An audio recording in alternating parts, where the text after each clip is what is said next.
अस्सलामुअलैकुम दोस्तों। उम्मीद करता हूँ सब लोग खैर खैरियत से होंगे। फ्लूइड मैकेनिक्स 2 लेक्चर नंबर 1 हम डिराइव करेंगे एक इक्वेशन जो कि उसको कहते हैं डार्सी-वाइसबर्ग इक्वेशन। हम उसको क्यों डिराइव करते हैं? क्योंकि हमारे पास पेपर में ऐसा कुछ मेंशन नहीं है कि ये मतलब नहीं आएगा। हो सकता है ये इक्वेशन आपको डिराइव करने के लिए दिया है तो फिर आपने उसको डिराइव करना होगा। ठीक है। अब हेड लॉसेस इन पाइप्स, या जो पाइप में फ़्लो होता है वाटर कंटेंट की, या जो भी चीज़ हो, जो भी फ्लूइड हो, वो जब एक पाइप में फ़्लो करता है, इसका मतलब है कि हम ओपन चैनल की बात नहीं कर रहे हैं, हम क्लोज चैनल की बात कर रहे हैं। ठीक है। अब ओपन चैनल और क्लोज चैनल उम्मीद है आप लोग समझ गए होंगे। अगर नहीं समझे तो मुझे बताएं कमेंट सेक्शन में, मैं आप लोगों को इसी पे भी एक वीडियो बनाऊंगा। अच्छा, पाइप्स की अगर बात करें तो उसमें जो फ्लूइड्स फ्लो करते हैं, जब पाइप से बाहर एक फ्लूइड आती है तो उसमें जो एनर्जी होती है और जो पहले था उसमें बहुत फ़र्क होगा। ठीक है, मतलब वो कम होगी। तो वो जो एनर्जी कम होती है उसको हम कहते हैं हेड लॉसेस। मतलब लॉसेस इसमें आते हैं। ठीक है, किस चीज़ की? एनर्जी की लॉसेस आती है। ठीक है। अब हेड लॉसेस हमारे पास दो किस्म के लॉसेस होते हैं। हमारे पास पहले होता है मैक्सिमम हेड लॉस और दूसरा है मिनिमम हेड लॉस। अब मैक्सिमम हेड लॉस हमारे पास, मतलब टोटल हेड लॉस हम कह सकते हैं कि इन दोनों की मजमूई को हम क्या कहते हैं? हेड लॉस कहते हैं। ठीक है, टोटल हेड लॉस। अब फ्रिक्शन की वजह से जब हमारे पास एक पाइप में फ्लो करते हैं एक फ्लूइड, तो उसके साथ जो अपने लेयर्स के साथ जो फ्रिक्शन होता है, ठीक है, अपने लेयर्स के साथ, फॉर एग्जांपल ये एक लिमिनर फ्लो हम कहते हैं, तो ये एक जो लेयर है फ्लूइड की, दूसरा लेयर, इसके दरमियान जो फ्रिक्शन होता है ना, तो उसके दरमियान जो फ्रिक्शन होता है या पाइप के जो साइड्स होते हैं उसके और इन लेयर्स के दरमियान जो फ्रिक्शन होता है, उसकी वजह से, उस फ्रिक्शन की वजह से जो लॉस होता है वो हमारे पास क्या होता है? वो मेजर हेड लॉस कहते हैं उसको। अच्छा, आप लोगों ने देखा होगा कि जब पाइप में फ्लो एंटर होता है तो वो किस पैटर्न से होता है? ये इसी तरह पैटर्न से होता है ना। बीच में आपको, आपके साथ वेलोसिटी भी ज़्यादा होती है और इसके साथ एनर्जी भी ज़्यादा होती है, और उसकी डायरेक्शन मैंने इसलिए इन इन इनकी बनस्बत कुछ बड़ा मेंशन किया है। क्यों? क्योंकि उसकी जो फ्रिक्शन लॉसेस है वो कम है बजाय इसके जो साइड पे होता है। उसकी वजह ये है कि पाइप की वजह से जो फ्रिक्शन होता है इस लेयर के साथ, उसी वजह से जो हेड लॉसेस एनर्जी में होते हैं, तो इसकी बनस्बत यहाँ पे ज़्यादा होते हैं। तो इसका मतलब है कि यहाँ पे हेड लॉसेस ज़्यादा है, तो इसी वजह से ये पैटर्न आपको नज़र आ रहा है। ठीक है। अच्छा, ये माइनर लॉसेस किस वजह से होता है? ये माइनर लॉसेस जब आप एक पाइप में आप बेंट लगाते हो, वॉल्व्स लगाते हो, फ्लूइड फ्लो करता है, तो वॉल्व से जब फ्लो होती है तो उसमें एनर्जी लॉसेस होती है ना। तो इसी वजह से जो एनर्जी लॉसेस होती है, हेड लॉसेस होती है, उसको हम क्या कहते हैं? माइनर लॉसेस कहते हैं। बाज़ दफ़ा ये मेजर भी बन जाता है। सारे के सारे जो पाइप्स में वॉल्व लगे होते हैं ना, एल्बोज लगे होते हैं, तो आप लोगों ने देखे होंगे, मैं एक तस्वीर ऐड कर रहा हूँ इस वीडियो में, इसको आप देखें तो इसमें जो सारे के सारे पाइप्स जो है वो एल्बोज लगे होते हैं, बेंट लगे होते हैं, वाल्व लगे होते हैं। तो इसी वजह से ये जो टर्म है, ये जो टर्मिनोलॉजी है, ये मेजर बन जाता है। एक सैंपल हम उठाएंगे, उसी सैंपल को हम टेस्ट करेंगे और उसी से एक इक्वेशन डिराइव करेंगे। तो अब हमने एक सैंपल उठाया, हमने पाइप को क्या, किस तरह रखा? इंक्लाइंड रखा। हमने लीनियर जो है वो, मतलब विद 0 डिग्री क्यों नहीं रखा? क्योंकि 0 डिग्री में मतलब अगर आप इसकी डायरेक्शन को लीनियर करें तो इसमें तो एलिवेशन चेंज नहीं आएगा ना। एलिवेशन चेंज जो है या पोटेंशियल एनर्जी की वजह से जो चेंज आता है वो तो नहीं आ सकता। तो इस वजह से हम उसको अगर किस तरह रखें? इंक्लाइन रखें, तो उसमें तो फिर यहाँ पे भी एक जेड आएगा और यहाँ पे भी एक जेड आएगा। ठीक है। तो उस इस जेड और इस जेड में फ़र्क होगा तो पोटेंशियल एनर्जी में फ़र्क होगा, तो यहाँ पे जो फ्लो होगा उसकी पोटेंशियल एनर्जी में चेंजेस आएगी। अब प्रेशर हेड, तो दोनों में चेंजेस होते हैं। प्रेशर हेड हमारे पास, अगर आप लीनियर को रखें, अगर आप इंक्लाइन रखें, अगर आप किसी भी डायरेक्शन में रखें, तो प्रेशर जो चेंज होगा वो तो होगा। तो हमने एक स्मूथ पाइप लिया, ठीक है, इंक्लाइन रखा, ये लाइन जो है ये इमेजिनरी है, ये पाइप जो है ये रियल है। हमने एक पाइप जो है वो रखा, ठीक है। अब हम पेज पे उसको ड्रा करते हैं तो यहाँ पे हम जब उसको देखते हैं तो यहाँ पे एलिवेशन में भी फर्क आ रहा है, ठीक है। यहाँ पे इसका एलिवेशन टू पार्ट पे, मतलब दूसरी जो उसकी डायरेक्शन है या हम उसको कहते हैं पार्ट, ठीक है। फर्स्ट पेज में हमारे पास यहाँ पे एलिवेशन की रेंज भी ज़्यादा है और यहाँ पे सॉरी जो प्रेशर की वजह से जो हेड है उसमें भी चेंजेस है। यहाँ पे वेलोसिटी की वजह से चेंजेस आ रहा है, चेंजेस नहीं आ रहा, चेंजेस आ रहा है लेकिन इंडिविजुअल में, तो उसका जब हम डिफरेंस निकालेंगे तो वो फिर कांस्टेंट होगा। कैसे? अब यहाँ पे जो वेलोसिटी है यहाँ से लेकर यहाँ तक, ये जो वेलोसिटी ये इस वेलोसिटी के बराबर होगा, ठीक है। उसका मतलब है v1 हमारे पास v2 के बराबर है, तो वेलोसिटी में चेंज नहीं आ रहा, तो उसका मतलब क्या होगा कि हमारे पास यहाँ पे जो फ्लो होगा उसकी एक्सेलरेशन में भी उसकी एक्सेलरेशन ज़ीरो होगी। तो एक्सेलरेशन ज़ीरो का मतलब मैं बाद में आपको समझाऊंगा कि ये हमारे पास किस तरह हेल्प करता है, ये जो एक्सेलरेशन का टर्म है जो ज़ीरो होगा, ठीक है। अच्छा, हम उसकी फ्री बॉडी डायग्राम लेते हैं। तो फ्री बॉडी डायग्राम हमने जब लिया तो हमारे पास फ्री बॉडी डायग्राम यहाँ पे जो यहाँ पे प्रेशर जो है वो प्रेशर फोर्स लग रहा है ना फ्लूइड की वजह से, वो हमने उठाया, ठीक है। अब प्रेशर फोर्स को हमने P1A नाम दिया, क्यों? क्योंकि हमारे पास प्रेशर हमारे पास फोर्स पर यूनिट एरिया के बराबर होता है, तो हम प्रेशर फोर्स की बात कर रहे हैं, उसका मतलब एरिया यहाँ पे मल्टीप्लाई होगा, तो F is equal to PA। अब यहाँ पे जो फर्स्ट प्लेस पे है तो उसका मतलब है 1, ठीक है, P1A, ठीक है। यहाँ पे P2A, यहाँ पे जो शेयर स्ट्रेसेस अंदर जो वॉल, यहाँ पे पाइप का जो वॉल है उसके साथ जो शेयर स्ट्रेसेस ये फ्लूइड बना रहा है, तो वो शेयर स्ट्रेसेस हम डिनोट करेंगे टी नॉट, शेयर स्ट्रेसेस हम टी नॉट से डिनोट करेंगे, ठीक है। और यहाँ पे हम फोर्सेस की बात कर रहे हैं, तो उसका मतलब है ये शेयर स्ट्रेस जो है ये हम फोर्स में कन्वर्ट करेंगे, तो T not into P L. अब पी एल किस तरह आया है? हाँ, हमें पता है कि शेयर फोर्स का जो फार्मूला है वो हमारे पास किसके बराबर है? Force per unit area. जो एरिया में इस तरह लिख सकता हूँ, जब हम एक ऑब्जेक्ट की बात कर रहे हैं तो ऑब्जेक्ट का जो एरिया होता है वो तो ऑलवेज लेंथ मल्टीप्लाई उसका ब्रेड, ठीक है, ये दोनों डायरेक्शन। अब जब सर्कुलर की बात कर रहे हैं तो उसका पैरामीटर, ठीक है, ये पैरामीटर पूरा सर्कल है ना, 2πr सर्कमफेरेंस जो पैरामीटर है, ठीक है, और उसका लेंथ, ठीक है। तो मैं इस तरह लिख सकता हूँ कि p पैरामीटर उसका और लेंथ, इन दोनों की मल्टीप्लिकेशन से एरिया आता है, क्योंकि 2πr में एक r है तो उसका यूनिट मीटर है और लेंथ का भी यूनिट मीटर है, तो मीटर और मीटर जब मल्टीप्लाई होगी तो मीटर स्क्वायर बन जाता है जो कि एरिया का यूनिट है, तो हम आसानी से लिख सकते हैं। अब पी एल में एरिया की जगह लिखता हूँ, तो पी एल में यहाँ पे जब शिफ्ट करूँगा तो एफ हमारे पास किसके बराबर होगा? T not into P L. तो इसी वजह से मैंने यहाँ पे लिखा T not into P L, इस फोर्स को मैंने नाम दिया है, ठीक है। यहाँ जो फ्लूइड है उसकी कुछ वेट होगी, तो वो वेट हमारे पास ऑलवेज डाउनवर्ड डायरेक्शन में हम उसको नोट करते हैं। हमारे पास इंक्लाइन यहाँ पे एक डायरेक्शन हमें ज़रूरत है कि हमारे पास ये जो वेट की वजह से जो ये फोर्स आ रहा है वो कितना है, ठीक है। अब इसी वजह से हम उसके लिए ट्रिग्नोमेट्री करेंगे। अब ट्रिग्नोमेट्री में ये वीडियो देखे, ठीक है, ये वीडियो जो इसमें जो ये अल्फ़ा है ये किस तरह आया है, ठीक है। तो ये वीडियो देखे, यहाँ पे जो एंगल है, अब यहाँ पे जो एंगल है वो अल्फ़ा है, ठीक है, या हमने उसको एज्यूम किया है, ठीक है। हम उसको चेंज कर सकते हैं, अगर हम पाइप को इस तरह करें तो उसका अल्फ़ा फिर चेंज होगा, हम इस तरह करेंगे तो अल्फ़ा फिर चेंज होगा, तो ये हमारे हाथ में है कि हम उसको किस तरह चेंज करते हैं। अब ये अल्फ़ा किस तरह आया तो आपने वीडियो देखा।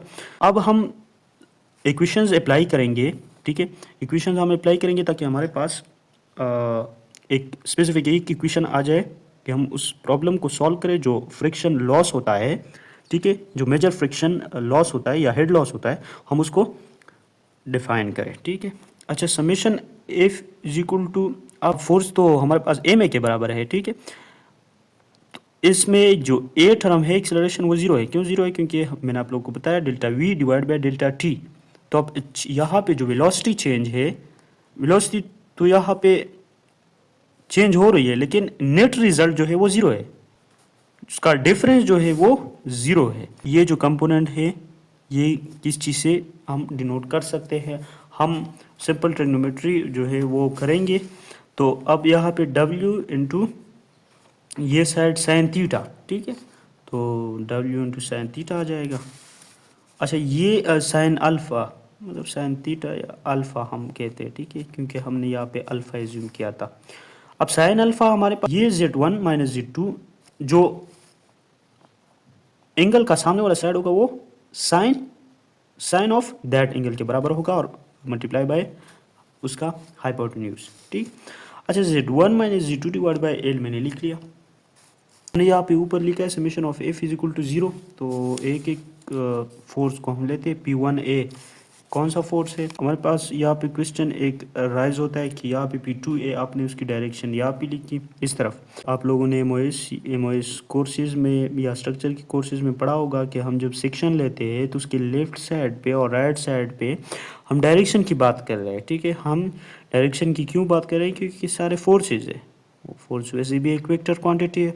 इसी सेक्शन से जो इस तरफ होगा वो लेफ्ट साइड वाला होगा, वो लेफ्ट साइड में जो ये डायरेक्शन इस तरह होगा तो वो पॉजिटिव होगा, ठीक है। और राइट साइड में जो डायरेक्शन होगा वो इस तरह पॉजिटिव होगा, तो दोनों पॉजिटिव हो गए कि नहीं, तो इसी वजह से मैंने ये डायरेक्शन पॉजिटिव लिया है, ठीक है। अच्छा P1A माइनस P2A, ठीक है। अब इसका direction right with respect to right तो पॉजिटिव है, लेकिन विद रिस्पेक्ट टू लेफ्ट हम बात कर रहे हैं, ठीक है। हम यहाँ पे ओरिजिन हमारे पास यहाँ पे है, ठीक है। तो with respect to this point ये डायरेक्शन पॉजिटिव होगा, ये डायरेक्शन नेगेटिव होगा, ठीक है। अच्छा ये डायरेक्शन हम P1A हम पहले मिड में उसको करते हैं सेक्शन, और इसी वजह से हम डायरेक्शन को एज्यूम करते हैं, ठीक है, लेफ्ट और राइट। उम्मीद है आप लोग समझ गए होंगे। अब जब हम एक पॉइंट के विद रिस्पेक्ट टू बात करते हैं तो फिर तो डायरेक्शन एक ही होगी। तो P1A की डायरेक्शन इस तरह है, ठीक है, हमने एज्यूम किया यहाँ पे। माइनस P2A हमने इस तरह जब डायरेक्शन होगा तो वो हमारे पास P2A नेगेटिव होगा माइनस। अब जो शेयर फोर्स है तो शेयर फोर्स हमारे पास डायरेक्शन उसका ये है, ठीक है, उसका ये डायरेक्शन है ना। शेयर फोर्स तो एक रेजिस्टिव फोर्स है, ठीक है। फ्लूइड इस तरह रिएक्शन करता है और जो शेयर फोर्स है वो इस तरह, ठीक है।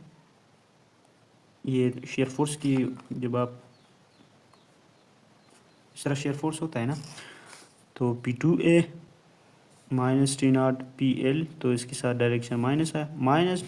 अब इसके डायरेक्शन भी इसी तरफ है, इसका मतलब है कि इसके अपोजिट, तो W sine alpha equal to 0, ठीक। अच्छा P1A माइनस P2A में T0 सॉरी W में इस तरह लिख सकता हूँ कि गेमा में इस तरह लिख सकता हूँ क्योंकि स्पेसिफिक वेट हमारे पास वेट पर यूनिट वॉल्यूम होता है, ठीक है। अब वेट पर यूनिट वॉल्यूम अब in term of specific weight में इस तरह लिख सकता हूँ कि W इक्वल टू गेमा V।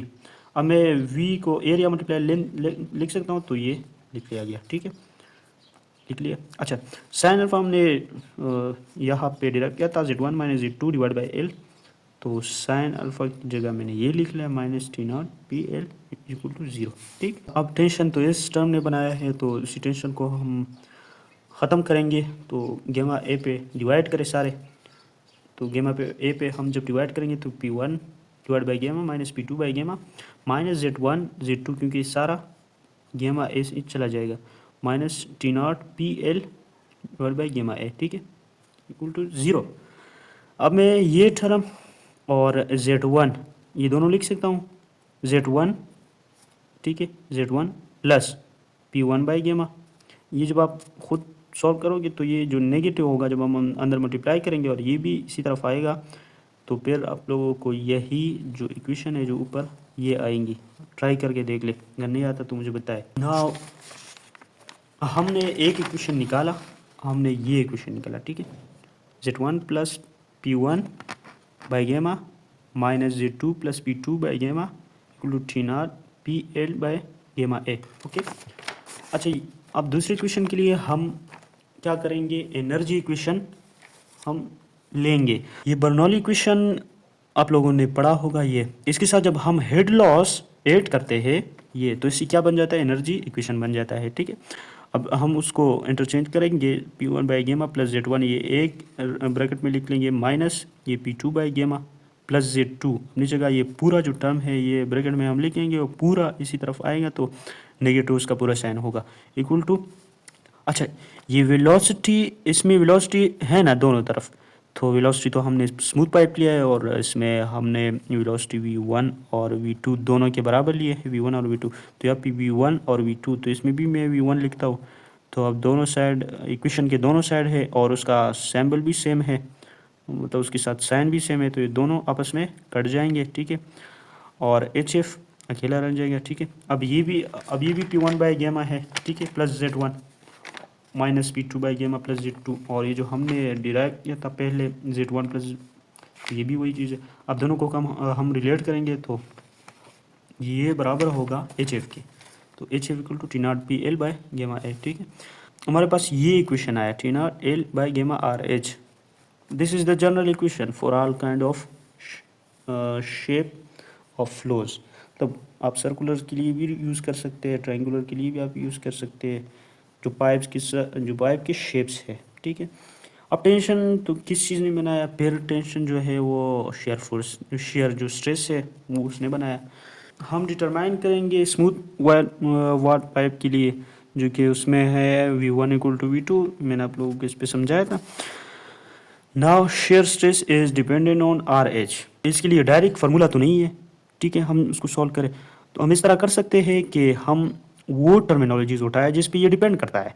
तो अब किस चीज़ पे ये डिपेंड करता है, शाबाश, ये डिपेंड करता है RH पे, मतलब हाइड्रोलिक रेडियस पे, ठीक है। अब हाइड्रोलिक रेडियस क्या मतलब है इसका, सर्कुलर हो तो शेयर स्ट्रेस उसमें डिफरेंट होगी, रेक्टेंगुलर हो तो उसमें सर्कल से डिफरेंट होगी, ट्रायंगुलर हो तो उसमें ट्रायंगुलर और सर्कुलर से डिफरेंट होगी, ठीक है। विस्कोसिटी की अगर बात करें, फ्लूइड कौन सी चीज़ है, मतलब वाटर है, ठीक है, इसके साथ साथ मतलब फ्लूइड की अगर बात करें तो मरकरी है या कोई और चीज़ है, विस्कोसिटी पे भी डिपेंड करता है शेयर स्ट्रेस। डेंसिटी की अगर बात करें तो डेंसिटी भी वही चीज़ है, मतलब कौन सी वाटर है या मरकरी या जो है वो शहद है या कुछ भी हो सकता है। वेलोसिटी की अगर बात करें तो इस पे भी डिपेंड करता है। अब और अगर कोई आपको टर्मिनोलॉजी का पता हो तो मुझे कमेंट सेक्शन में बताएं कि शेयर स्ट्रेस इस पे भी डिपेंड करता है, ठीक है, और नहीं है, चाहे किसी तरह भी सोच लो। तो एक डायरेक्टली रिलेशन होगा और एक इन्वर्सली रिलेशन होगा।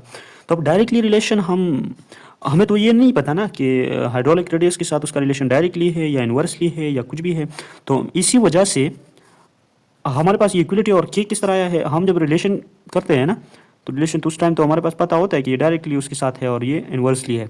अब जब हम उसको रिलेशन को इक्वेशन में कन्वर्ट करते हैं तो इस एक कांस्टेंट यूज़ करते हैं ना, और साथ में उसको डिवाइड करते हैं, तो यहाँ पे एक मल्टीप्लाई हुई है और एक कांस्टेंट यूज़ हुआ है और इक्वलिटी भी यूज़ होती है, ठीक है। तो ये यूज़ हुआ है, ठीक है। अब हमने ए और बी और सी एन इसकी बात क्यों यहाँ पे ये क्यों लिखा, क्योंकि हमें ये नहीं पता कि शेयर स्ट्रेस के साथ जो हाइड्रोलिक रेडियस है उसका रिलेशन क्या है। उसका रिलेशन अगर डायरेक्टली है तो ए की वैल्यू 1 होगी। कैसे, अब जब T0 के साथ डायरेक्टली रिलेशन है RH की, इसका मतलब ये हुआ कि RH का फिर पावर क्या होगा, 1 होगा, तो इसी को हमने नाम दिया है A, लेकिन हमें पता नहीं है इसलिए हमने वेरिएबल डाला है। विस्कोसिटी के साथ उसका रिलेशन मतलब अगर इन्वर्सली होगा तो फिर विस्कोसिटी पे जो पावर होगा और -1 होगा, और अगर स्क्वायर के साथ रिलेशन है तो फिर 2 होगा, तो हमें नहीं पता इसलिए हमने वेरिएबल डाले।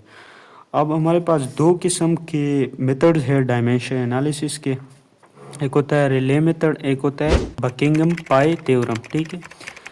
ये बकिंघम हम स्टडी करेंगे हाइड्रोलिक कोर्सेज में। हमारे पास ये वीडियो आ रहा है तो इसमें डेफिनेशन सारे स्टेप्स है दोनों मेथड्स के, समझ नहीं आई तो कमेंट में बताएं। अच्छा, इसमें क्या होता है कि हम दो किस्म के डायमेंशन एनालिसिस डायमेंशन लेते हैं हम, एक होता है MLT मास लेंथ और टाइम, ठीक है, एक होता है FLT फोर्स लेंथ टाइम, ठीक है। तो फोर्स और लेंथ और टाइम की हम डायमेंशन लेते हैं। अब शेयर स्ट्रेस में हमारे पास 4 पर यूनिट एरिया होता है ना, तो एरिया तो हमारे पास हम नहीं लिख सकते, हम in the form of length तो लिख सकते हैं L², तो F/L² लिखेंगे। आगे का प्रोसेस तो उम्मीद है आप लोगों को आया होगा, क्योंकि जो शेयर स्ट्रेस है ठीक है, वो फोर्स पर यूनिट एरिया के बराबर है एल स्क्वायर। अब के अपनी जगह पे, ठीक है, आर जो है वो रेडियस है, लेंथ है, तो मैं लिख सकता हूँ कि आर मतलब एल पावर ए, ठीक है। अब मैं एफ टी ये कहाँ से आया, क्योंकि हमें पता है, अगर इसको समझ नहीं आती तो फिर ये देख ले। तो विस्कोसिटी की यूनिट क्या है, न्यूटन सेकंड पर मीटर स्क्वायर, तो एफ टी एल पावर -2, क्योंकि न्यूटन की जगह मैंने एफ लिख लिया, टी की जगह मैंने, सेकंड की जगह मैंने टी मीटर स्क्वायर। -2 क्यों, क्योंकि ठीक है, अब हम जब पावर लिखते हैं ना, या माइनस में होगा या प्लस में होगा। जी है ये एफ टी एल स्क्वायर, ये पावर, ये जितनी भी चीज़ें ये मैंने यहाँ से उठाया है, ठीक है, पास करके देख सकते हैं। अब डायमेंशनल होमोजेनिटी हमें क्या कहता है कि राइट साइड पे जो एक क्वांटिटी की, एक टर्म की यूनिट होगा या पावर होगी, वो किस राइट साइड पे जो उसकी पावर है उसके साथ रिलेट करे, उसके साथ इक्वेट करे, ठीक है। तो हमने इक्वेट किया, यहाँ पे राइट साइड में हमारे पास फोर्स का जो पावर है वो 1 था, ठीक है, यहाँ पे 1 है ना, तो हमने 1 लिख लिया, इक्वल टू बी प्लस सी, यहाँ पे एफ पावर बी, ठीक है, और एफ पावर सी, ठीक है। अब और तो आपको फोर्स नज़र नहीं आएगा ना, तो बी प्लस सी, ठीक है। यहाँ पे एल का हमारे पास जब बार आया तो -2 पावर है ना, और यहाँ पे -2 बी एल पावर ए, मतलब पावर ए हम पावर के साथ खेल रहे हैं, ठीक है, -2 बी एल पावर -2 बी, ठीक है, -4 सी, ठीक है, और प्लस एन उसके साथ ऐड करिए। ऐड हम क्यों करते हैं, आप लोगों को पता है, ये हम इसलिए ऐड करते हैं क्योंकि हमारे पास सेम क्वांटिटी है, मतलब फोर्स यहाँ पे भी है, यहाँ पे भी है, ठीक है। तो हमने ऐड क्यों किया बी और सी को पहले वाले इसमें, हमने इसलिए ऐड किया क्योंकि हमारे पास लेकिन एक्सपोनेंशियल रूल के मुताबिक जब हमारे पास सेम क्वांटिटी हो, ठीक है, और वो आपस में मल्टीप्लाई हो, तो उसकी पावर को हम ऐड कर सकते हैं, तो इसलिए हमने ऐड किया। जिसके साथ माइनस है, तीनों को हमने सिमल्टेनियसली सॉल्व किया, तो ए हमारे पास n-2, B equal to 2 - n, C equal to n-1। अच्छा, हमने ए की जगह इस इक्वेशन में, ठीक है, कौन सी इक्वेशन में, इस इक्वेशन में हमने ए की जगह n-2 लिख लिया, ठीक है, आर एच और n-2, आर एच और n-2, बी की जगह 2 - n, ठीक है, तो बी की जगह हमने 2 - n लिख लिया, और इसी तरह सी का भी हमने वैल्यू लिख लिया। कैलकुलेशन में एक मसला आता है कि मतलब इससे ये किस तरह आया, ठीक है, हमारे पास ये इक्वेशन तो आया है ना, इस पर तो आप समझ गए होंगे, उम्मीद है, K into R H n-2 dot mu 2 - n dot n-1 dot V N, ठीक है। अच्छा, मैं इस तरह ये लिख, तो आप, मैं आर एच की बात कर रहा हूँ, तो आर एच, अच्छा आर एच तो एक, आर एच पे पावर क्या होगा, आर एच पे पावर n-2 होगा, ठीक है, अपनी अपनी ये है ना, ये एज इट इज़ लिख ली। अब म्यू के साथ हम क्या करेंगे, तो म्यू के साथ हम इस तरह करेंगे कि ये जो मैंने लिख लिया है इसको मैं दोहराता हूँ, लेकिन आप लोग को इस तरह समझ नहीं आएगा, मैं इस तरह लिखता हूँ।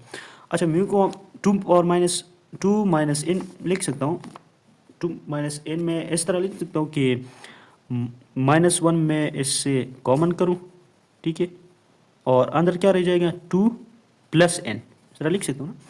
अब सॉरी, -2 + n, क्योंकि पहले से इसके साथ माइनस, इसके साथ प्लस था, तो एक माइनस मैंने कॉमन किया, तो यहाँ पे एक माइनस रह जाएगा।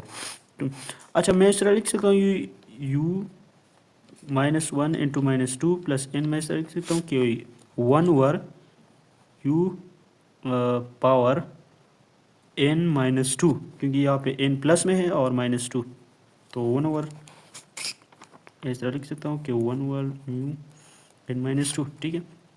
अच्छा, डेंसिटी पे आते हैं, तो डेंसिटी हम तरह लिख सकते हैं कि n-1, मैं एक डेंसिटी को मल्टीप्लाई भी करता हूँ, एक को डिवाइड भी करता हूँ, तो यह जो मल्टीप्लाई किया वो मैंने बाहर लिख लिया, इस तरह लिख लिया रो, ठीक है, एक, और ये जो था ये नीचे डिनोमिनेटर में है ना, तो ये जो ऊपर जाएगा तो क्या हो जाएगा, और उसके साथ ऐड हो जाएगा, तो उसका मतलब है ऑलरेडी नेगेटिव एक है, तो ये भी नेगेटिव -1 हो जाएगा, तब ये वाला तो -2 हो जाएगा, ठीक है।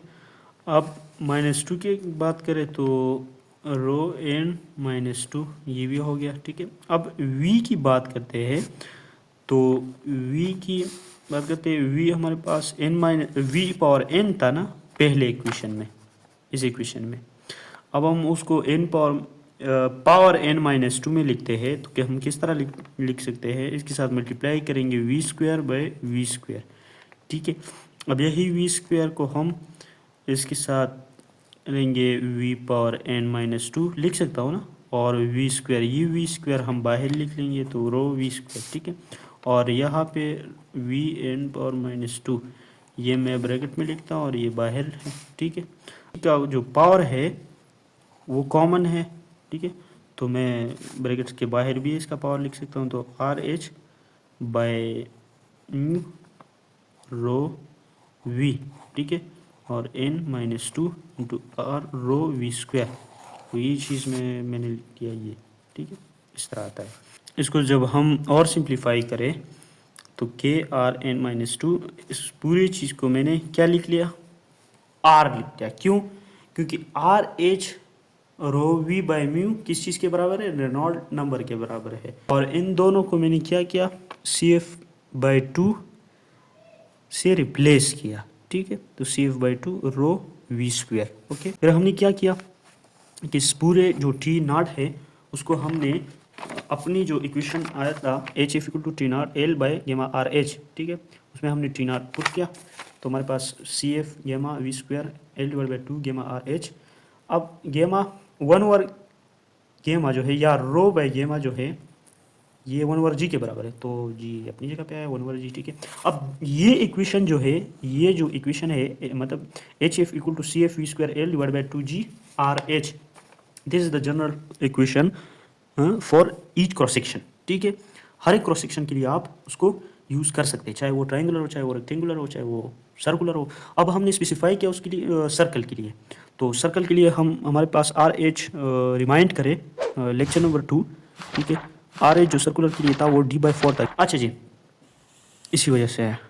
अच्छा, तो डी बाई 4, अब ये चूंकि आर एच डिनोमिनेटर में है तो 4 ऊपर चला जाएगा तो डी आर आ जाएगा। अब 4CF, ये 4CF को हमने नाम दिया F, फ्रिक्शन फैक्टर, तो यही फ्रिक्शन फैक्टर हमारे पास 4CF के बराबर है। और यही के साथ हम बाद की वीडियोस में खेलेंगे या उसके साथ देखेंगे, ठीक है, कि इसमें नेकोराट से जो एक्सपेरिमेंट है, ठीक है, उसने किस तरह जो एक जो उसका रिलेशन ग्राफ से हम उसको डिनोट करेंगे, उसकी वैल्यू को हम ग्राफ से जो है वो हम लेंगे, किस तरह लेंगे वो नेक्स्ट वीडियोस में इंशाल्लाह बताऊंगा। और इसी इक्वेशन को हम कहते हैं डार्सी वाइसबर्ग इक्वेशन। तो डार्सी और वाइसबर्ग दोनों साइंटिस्ट के नाम हैं और उन्होंने ये इक्वेशन सर्कल के लिए डिराइव किया था। उम्मीद है आप लोगों को समझ आया होगा। तो नेक्स्ट वीडियोस में मिलते हैं, तब तक के लिए खुदा हाफिज़।